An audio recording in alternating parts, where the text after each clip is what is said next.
સુરતમાં જન્માષ્ટમીની ઉજવણી દર વખતે અનોખી જ રીતે થતી હોય છે, ત્યારે ભાગળ 4 રસ્તા પાસે યોજાનાર મટકી ફોડ કાર્યક્રમ સાંજે 4 કલાકે રાખવામાં આવ્યો છે.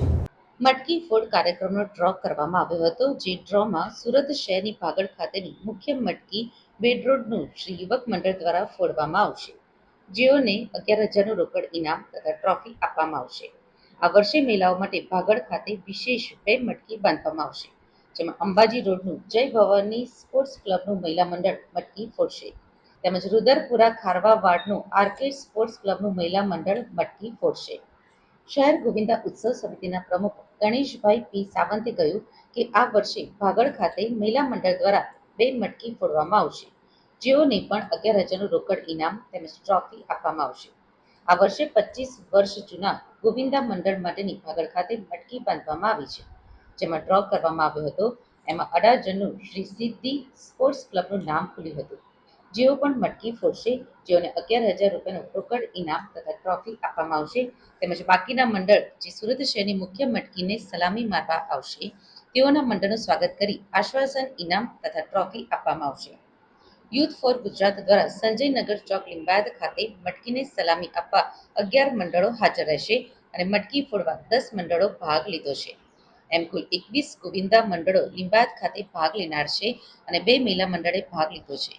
યુથ ફોર ગુજરાતના પ્રમુખ જિગ્નેશભાઈ પાટીલ દ્વારા 1,51,000નું રોકડ ઇનામ જાહેર કરવામાં આવેલ છે. લિંબાયત ખાતે પણ આ વર્ષે મહિલાઓ માટે વિશેષ 2 મટકી બાંધવામાં આવશે. ગયા વર્ષથી આપણે ગોલ્ડન દહીં હંડીનું આયોજન લિંબાયત વિસ્તારમાં કરીએ છીએ. એમ આ વર્ષે પણ લિંબાયતમાં સંજયનગર ખાતે ગોલ્ડન દહીં હંડીનું આયોજન કરવામાં આવ્યું છે. એમ તો 26-27 વર્ષ પહેલાં એક મંડળથી શરૂ થયેલું તે આજે 120 ઉપર મંડળ સ્થાપિત થઈ ગયા છે સુરતમાં. પણ બધાએ પોતપોતાના વિસ્તારમાં મટકી લીધી હોય એટલે બધા લોકો લિંબાયત આવવાનું પોસિબલ નથી. પણ આપણે જેટલા લોકો આવવા રેડી હતા એ લોકોના નામ લીધા છે, તો ટોટલ 22 મંડળ આ વખતે લિંબાયત ખાતે આવશે. એમાંથી 10 મંડળ જે ફક્ત સલામી આપવા આવશે, 10 મંડળ જે મટકી ફોડવા આવશે. એ મટકી ફોડવાનું આપણે ડ્રો પણ કર્યું છે કે કોણ પહેલી મટકી ફોડશે, કોણ બીજી, કોણ ત્રીજી, એવી રીતના ટોટલ 10 મંડળ છે.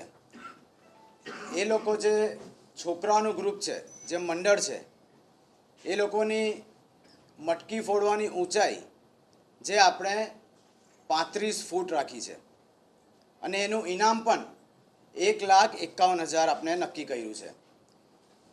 પણ આમાં પણ ચેલેન્જ હોય છે, એટલે જો અગર 35 ફૂટ મટકી નહીં ફોડાય તો આપણે એ 30 ફૂટ પર લઈ આવશું અને જેમ જેમ મટકી નીચે આવશે એમ એમ એની પ્રાઇસ પણ ઘટતી જશે. દર વખતે ડીજે ઢોલનું આયોજન ત્યાં કરવામાં આવે છે. આ વખતે બહેનોનું ગ્રુપ પણ સુરતમાં બન્યું છે, તો આપણે 2 મટકી બહેનો માટે રાખી છે, જેમની હાઈટ 20 ફૂટ રહેશે અને એમનું ઇનામ પણ 51,000 રહેશે, કારણ કે 2 દીકરીઓના મંડળ આવે છે, છોકરીઓના મંડળ આવે છે. ત્યારે સુરત શહેરમાં ટોટલ 17 ગોવિંદાઓની સ્થાપના કરવામાં આવી હતી, જે સૌ મહારાષ્ટ્રીયનો હતા. આજે 27 વર્ષમાં જ્યારે ગોવિંદા ઉત્સવ સમિતિ પ્રવેશ કરે છે, ત્યારે 141 ગોવિંદા મંડળોએ પરમિટ લીધી છે, જેઓને પરમિટ આપવામાં આવશે. એ જ રીતે મુખ્ય જે પ્રદેશ અધ્યક્ષ શ્રી પાટીલ સાહેબને આદેશ અનુસાર 1 મટકી જેનું નામ સુરત શહેરની મુખ્ય મટકી આપવામાં આવેલ છે, જે શ્રી યુવક મંડળ જે વેડ રોડનું ગોવિંદા મંડળ છે તેઓ દ્વારા ફોડવામાં આવશે. એમની સાથે સંયોજકમાં બેગમપુરાનું એક ગોવિંદા મંડળ છે અને જે 25 વર્ષ જૂનું ગોવિંદા મંડળ હોય તેમાંથી એક ગોવિંદા મંડળ કે કે જે અડાજણનું ગોવિંદા મંડળ છે. આ રીતે સંયોજક એટલે આપવામાં આવે છે કે મુખ્ય મટકી જે ફોડે એમાં કદાચ યુવાનો ઓછા હોય તો એને સહકાર આપે. એ જ રીતે જે 2 મટકી સિવાય બીજી 2 મટકી એટલે કે 4 મટકી ટોટલ ભાગળ ખાતે બાંધશે. તેમાં અંબાજી રોડનું જય ભવાની સ્પોર્ટ ક્લબ ગોવિંદા મંડળ જે મહિલા મંડળ છે, અને એ જ રીતે આ વર્ષે પ્રેક્ટિસ કરતાં સુરત શહેરમાં તો ને ગુજરાતમાં જે આરકે સ્પોર્ટ ક્લબ મહિલા મંડળ જેઓએ પ્રથમવાર 5 થર એટલે 5 પિરામિડ કરી છે, જેઓ ભાગળ ખાતે મટકી એક એ લોકો બી ફોડશે. એટલે સુરતમાં ભાગળ ખાતે પ્રથમ વખત મહિલા મંડળ દ્વારા 5 થરની મટકી ફોડવામાં આવશે.